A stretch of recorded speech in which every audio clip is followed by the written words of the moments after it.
సకల దేవతా స్వరూపుడు శ్రీ షిర్డీ సాయినాథ్ మహారాజ్ గారి పాదారవిందాలకు శిరస్సు వంచి నమస్కరించుకుంటూ గతంలో బాబా విశిష్టత అనేటువంటి అంశాన్ని చెప్పుకోవడం జరిగింది. మరి బాబా యోగాభ్యాసం, బాబాకు దౌతి, ఖండయోగము, సమాధి స్థితి మొదలైనటువంటి షడ్వద యోగ ప్రక్రియలందు బాబా ఆరితేరినవారు.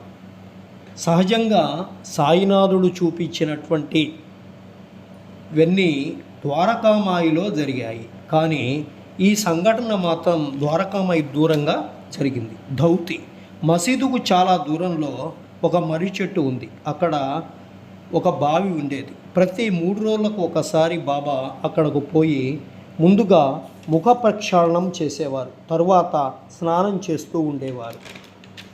ఆ సమయంలో బాబా తమ ప్రేమలను బయటికి కక్కి వాటిని నీటిలో శుభ్రపరచి పక్కనున్నటువంటి నేరేడు చెట్టుపై ఆరవేస్తూ షిరిడీలోని కొందరు కండ్లారా ఈ సంఘటన చూసి అందరికీ ఇలా చేస్తున్నారని ఆశ్చర్యం